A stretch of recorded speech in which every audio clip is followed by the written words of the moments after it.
Olá, aqui na TV Assembleia você também acompanha os principais assuntos em pauta no plenário. Vamos abordar temas que abrangem os mais diversos setores da nossa sociedade. Nesta edição, vamos falar sobre o combate ao trabalho infantil. Eu sou Marité Cogo e você acompanha comigo agora o programa Fique Ligado da TV Lemes.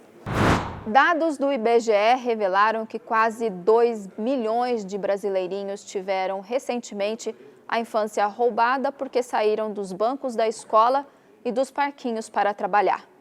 Mais de 70% desses meninos e meninas de 5 a 17 anos estão em funções consideradas críticas. Acompanhe algumas histórias de crianças e adolescentes que foram resgatados por auditores do trabalho e por integrantes de projetos que visam combater esse tipo de crime. Toda criança tem o direito de ser criança. Parece óbvio, né? Isso inclui tempo para brincadeiras, para diversão. O lugar dos pequenos é também nos bancos da escola. Uma infância feliz está diretamente ligada à segurança, ao carinho e ao cuidado dos pais. O nono princípio da Declaração dos Direitos da Infância é claro: nenhuma criança deverá trabalhar antes da idade mínima e nem será levada a fazer atividades que prejudiquem a saúde ou o desenvolvimento. Mas, na prática, não é bem isso o que acontece. Aqui no país, dados recentes do IBGE apontaram que 1.800.000 meninos e meninas entre 5 e 17 anos são vítimas de trabalho infantil. O número é menor que o registrado em 2016, quando 2.100.000 pessoas estavam nesta situação. Ainda assim, pelo menos 1.300.000 brasileirinhos estão hoje em funções consideradas críticas. São trabalhos em que essas crianças podem estar sob algum risco, com materiais cortantes, com maquinário, com produtos químicos. Então, seriam o que eles chamam de piores formas de trabalho para essa população. Atividades como a que um dia a Cíntia exerceu. Em 2015, quando tinha apenas 14 anos, a moça trabalhava em uma casa de salgados em Canoas, no Rio Grande do Sul. Viu a vida mudar de repente em uma tragédia anunciada. Num dia, a dona do estabelecimento me botou numa máquina, que foi onde eu sofri meu acidente. E o socador não era daquela máquina, era de uma outra e não era o suficiente para desentupir. Aí eu fui desentupir e botei a mão. Só que como ela é elétrica, eu não consegui desligar. Aí puxou a minha mão direto. Em questão assim de segundos. Casos de trabalho infantil estão longe de ser isolados. Em Natal, este rapaz começou cedo. Aos 11 anos, já fazia bico para ajudar no sustento de casa. A necessidade chega, né? A pessoa tem que ir à luta, né? Ir à batalha para ajudar em casa. Um discurso muitas vezes incentivado pelos pais, mas não podemos responsabilizá-los por isso. A fome não espera. Né? Então, assim, se a gente, é muito perverso, é muito injusto a gente querer culpabilizar as famílias pela inserção das crianças e adolescentes no trabalho infantil. A família ela precisa de todo um suporte do Estado e da sociedade para que as crianças tenham seus direitos respeitados. E isso é fundamental, porque o que acontece?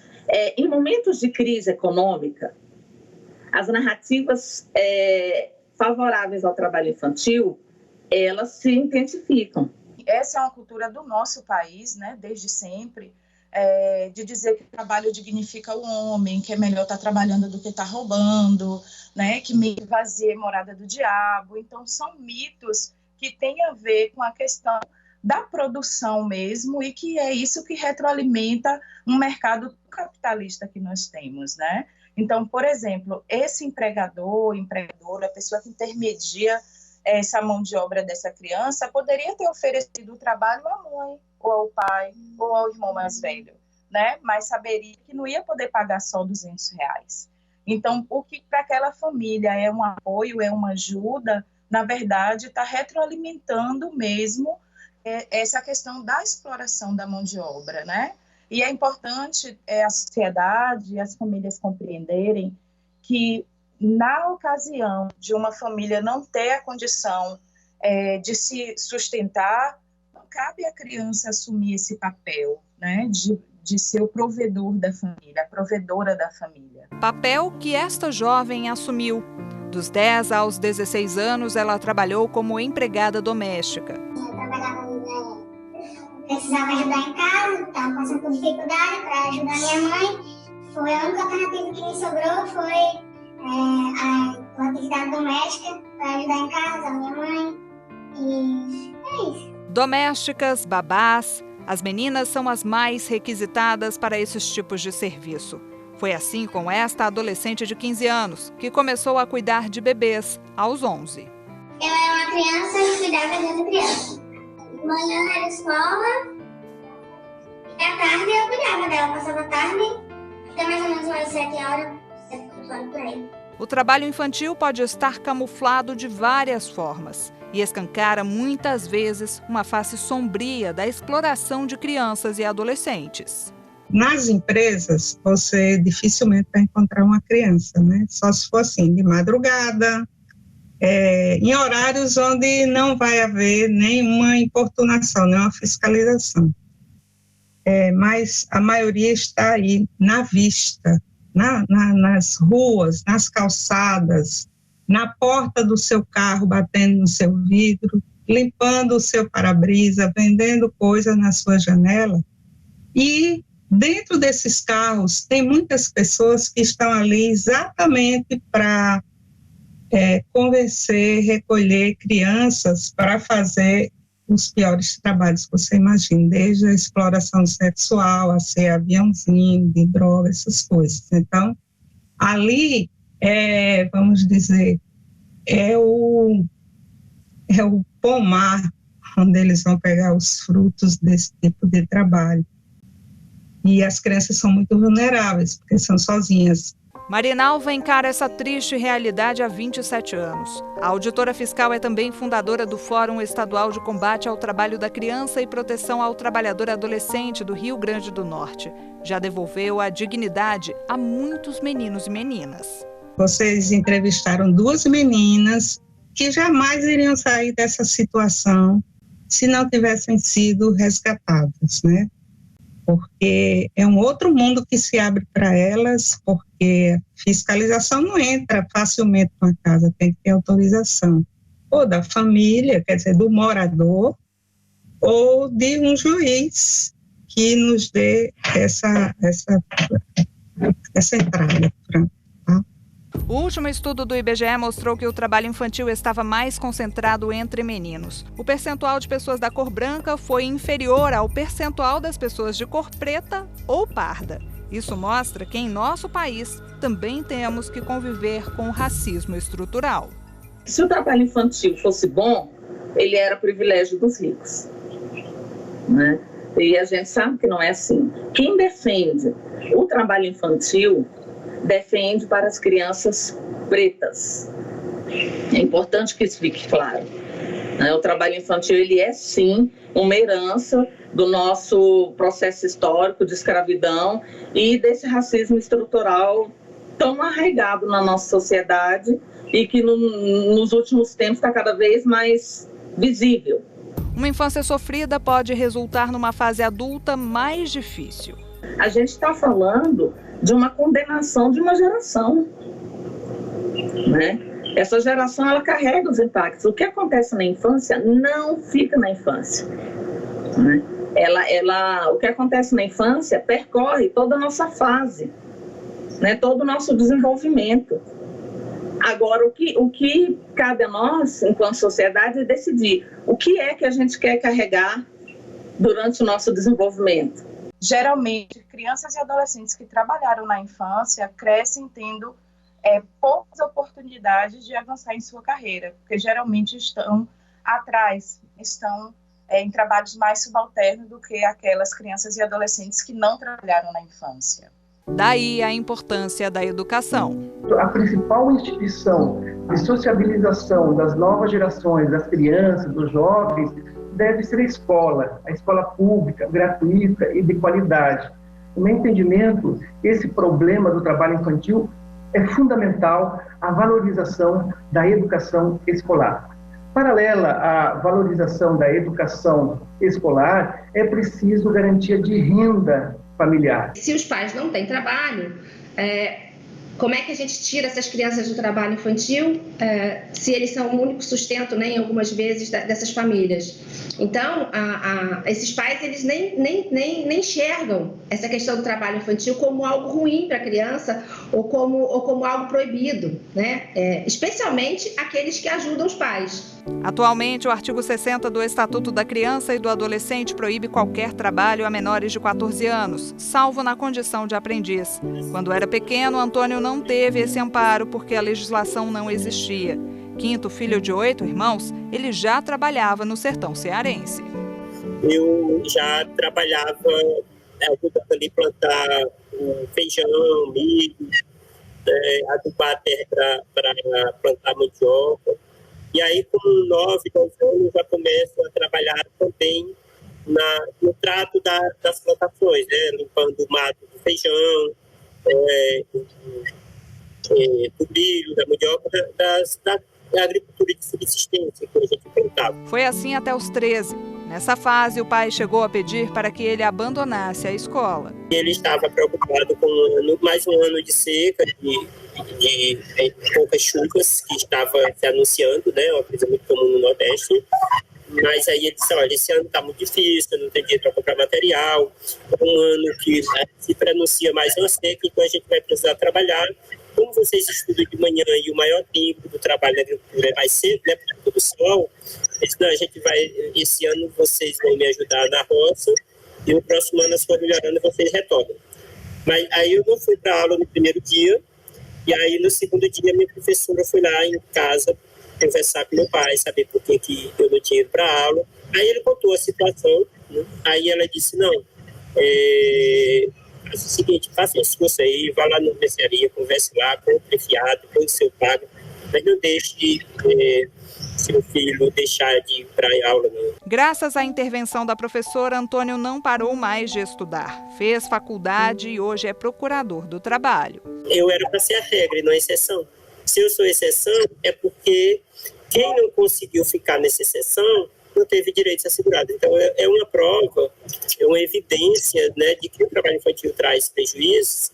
E aí eu, por exemplo, não posso pegar o meu caso, que é uma exceção, como se ele fosse a regra. Antônio criou o PETECA, Programa de Educação contra a Exploração do Trabalho da Criança e do Adolescente. Sabe que é quase impossível cumprir a meta da ONU de erradicar todas as formas de trabalho infantil até 2025, mas é implacável na missão. Que lugar lindo! Seria um paraíso se não fosse por um detalhe. Acorda, rapaz, vamos embora trabalhar.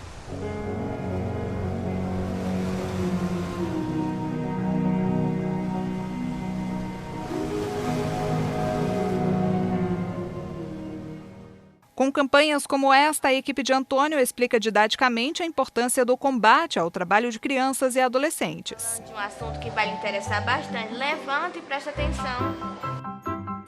Então, meus alunos, depois de tudo que estudamos sobre o PETECA, vocês entenderam sobre o programa? Sim, professora, entendemos. Tchau, até amanhã. Tchau. Tchau. Professora, eu preciso da sua ajuda. A conscientização também vem pelo teatro.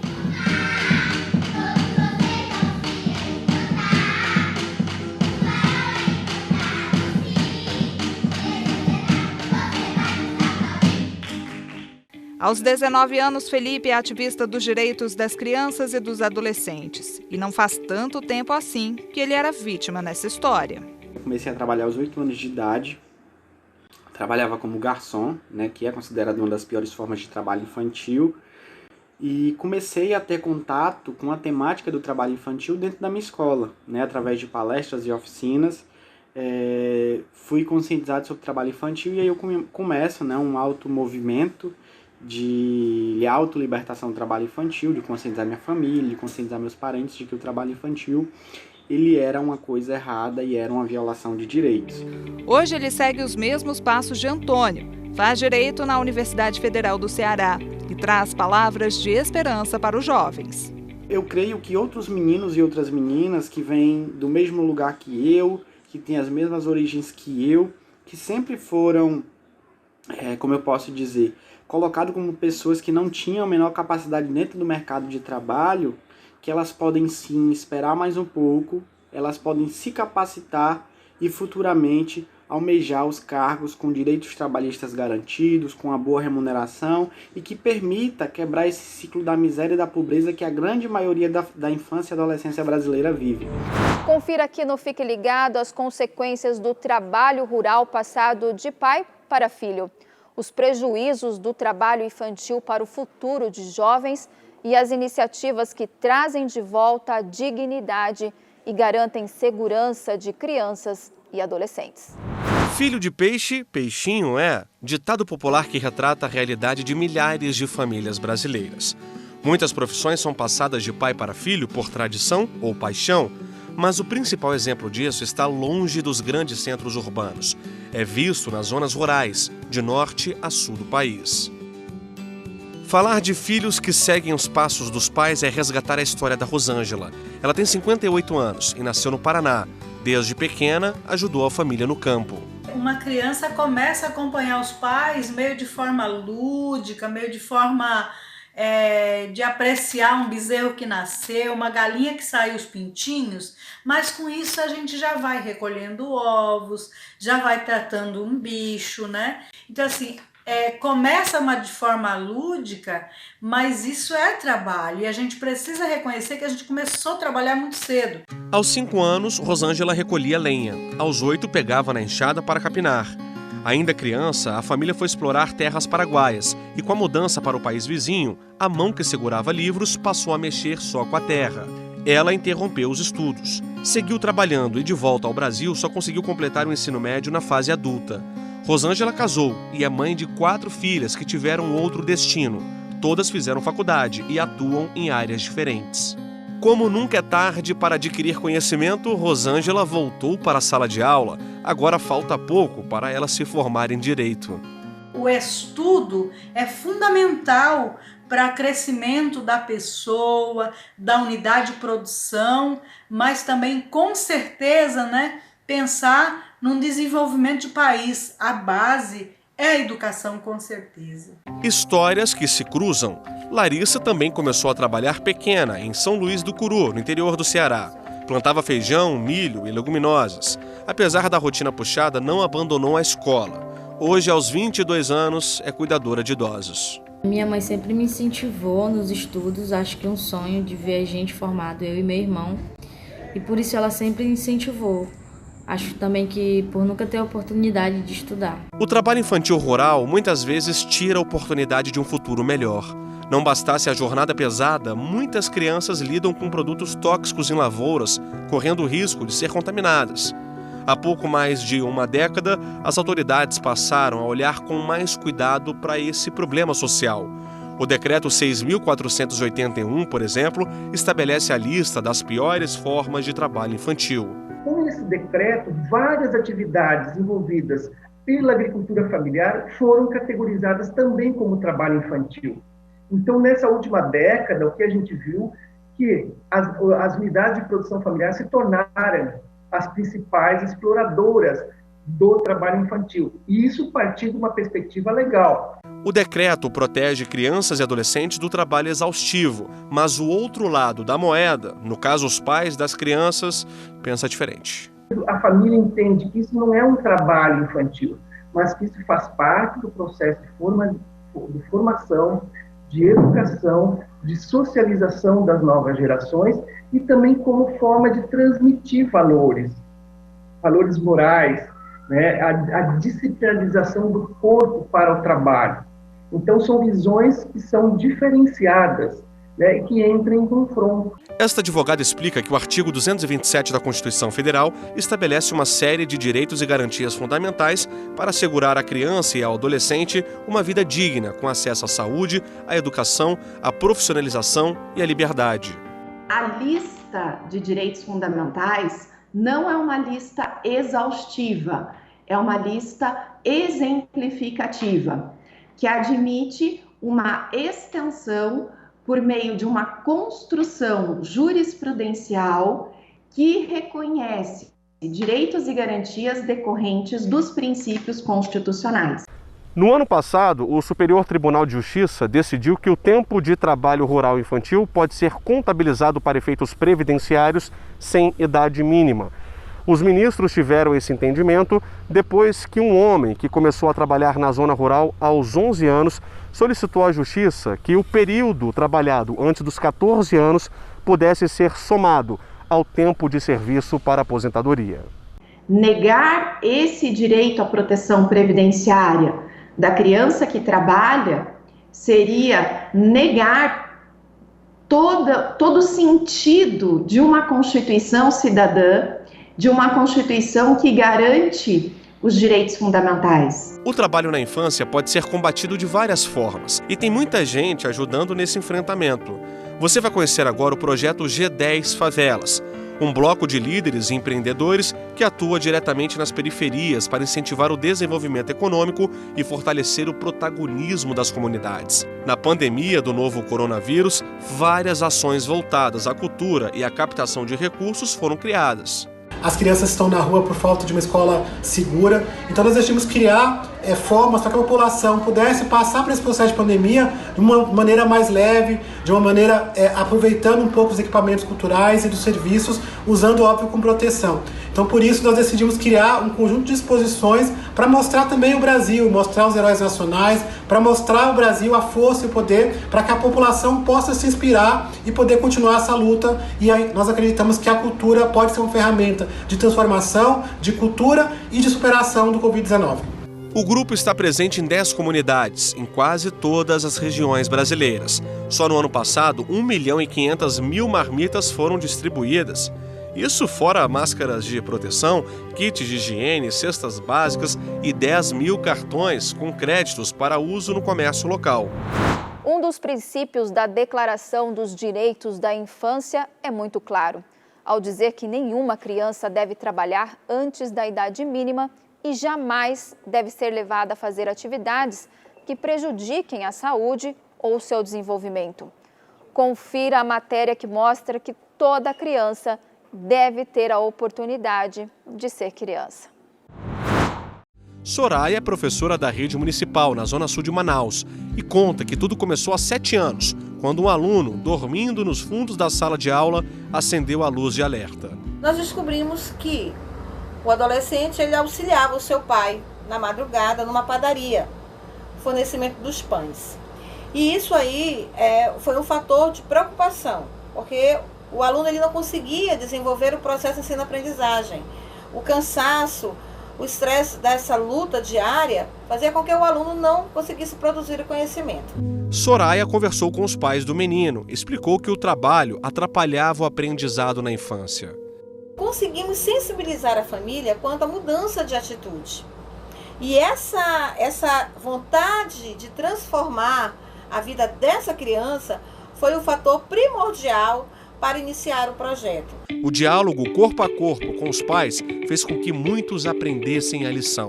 Eu não sabia o quanto era prejudicial à saúde das nossas crianças. As crianças que se expõem a esse tipo de trabalho podem ser prejudicadas tanto fisicamente como psicologicamente. Gleiciane é mãe da Sara, de 11 anos, que tem a resposta na ponta da língua quando o assunto é trabalho infantil. Mesmo ela trabalhando, quando chega numa escola, ela fica tão exausta, cansada, perde toda a força e ela não aprende nada. E com isso, eu também aprendi que a educação é fundamental à minha vida. A experiência de Soraya foi essencial na criação de um guia para que professores aprendessem a lidar com o tema. O projeto Criança Livre de Trabalho Infantil é da Associação Cidade Escola Aprendiz, organização social de São Paulo. Nós acreditamos que a única alternativa para o desenvolvimento saudável de uma criança é a escola, é o convívio familiar e comunitário, é o lazer. É assim que a criança se desenvolve de uma maneira plena. O guia dá dicas importantes sobre como identificar crianças que assumem uma jornada longe dos bancos da escola. O professor em sala de aula, ele tem a capacidade de identificar sinais do cotidiano, como cansaço, quando a criança começa a dormir em sala de aula, ou em frequência escolar, quando a criança começa a faltar muito. Proteger crianças e adolescentes é um dever de todos. O que não dá é para fechar os olhos ou enxergar com naturalidade uma criança submetida ao trabalho, sendo que ela deveria estar estudando ou brincando. Aliás, o direito de brincar é reconhecido internacionalmente desde 1959, na Declaração Universal dos Direitos da Criança. É muito importante que a sociedade passe a se comover de maneira diferente sobre o trabalho infantil, né? No sentido da denúncia, de saber o que fazer, se ver, de chamar os órgãos da prefeitura que não vão criminalizar, mas vão cadastrar aquela criança, aquela família em algum programa e entender que aquele dinheiro ali que você compra naquela hora não vai mudar a vida dessa criança nem desse adolescente de maneira nenhuma. Se eu não vejo na criança uma criança, é porque alguém já a violentou antes. E o que eu vejo é o que restou de tudo que lhe foi tirado. A frase é de Betinho, sociólogo e ativista dos direitos humanos. E essa é a Ana Calisto, escritora e fundadora do projeto social Os 5 Passos. Os 5 passos, portanto, são pensar para dizer, dizer para ser ouvido, ouvir para desenvolver, participar para transformar e transformar para crescer. Ela tem apenas 20 anos e já escreveu 5 livros e uma cartilha de combate ao trabalho infantil. De forma lúdica, a autora mostra a diferença entre a exploração das crianças e as tarefas e responsabilidades em casa, por exemplo. A leitura incentiva a denúncia e fala sobre o papel do Estatuto da Criança e do Adolescente. O papo aqui é de criança para criança. Sabe o que faz bem de verdade? Poder acordar todo dia e ser criança. Brincar do que quiser, dormir um tempão, comer bem, correr na grama, ir para a escola, fazer amizades. Ter direitos também é ser criança. Lutar contra o trabalho infantil também é ser criança do nosso jeitinho. Também conversamos com Nicolas, pesquisador e consultor do projeto Canicas. Estudos apontam que São Paulo é a cidade brasileira mais propícia para casos de trabalho infantil na indústria têxtil. Isso se deve ao fato do estado ser um polo econômico com grande fluxo migratório e a maior cadeia produtiva do segmento. A extensão territorial também dificulta a fiscalização de oficinas clandestinas. Dentro da indústria têxtil, dentro das cadeias de produção têxtil, para além do risco do trabalho infantil, sob diversas formas, não é? Não só da costura, de pegar a máquina, né? Mas também manusear materiais, etc. Há também um risco de dividir o espaço de trabalho com o espaço de moradia, né? Riscos de acidentes. Nós coletamos relatos de acidentes de crianças migrantes dentro de oficinas de costura, não é? De São Paulo para João Pessoa, a Casa Pequeno Davi atende 320 crianças e adolescentes vulneráveis. Eles têm acompanhamento escolar, aulas de música, dança, inclusão digital e leitura. O trabalho infantil é uma das temáticas que a Casa Pequeno Davi vem trabalhando já há mais de 15 anos e nessas atividades todas a temática do trabalho infantil está presente, porque infelizmente o trabalho infantil ainda é uma realidade no nosso país. A instituição revela ainda talentos como o Eduardo, que hoje é bailarino, formado pela Escola de Teatro Bolshoi do Brasil. Eu digo que se não fosse o Pequeno Davi, eu nem sei o que eu estaria fazendo hoje, porque o Pequeno Davi que abriu minha cabeça e que me deu oportunidades e que acreditou em mim, que falou, vai que você consegue, sempre me impulsionou. E eu sou muito grato por tudo, por todas as pessoas da Casa Pequeno Davi, todos os funcionários, todas as pessoas que têm um carinho enorme por mim, eu tenho um carinho enorme por todos. Eu vou ficando por aqui, agradeço pela sua companhia, até a próxima edição.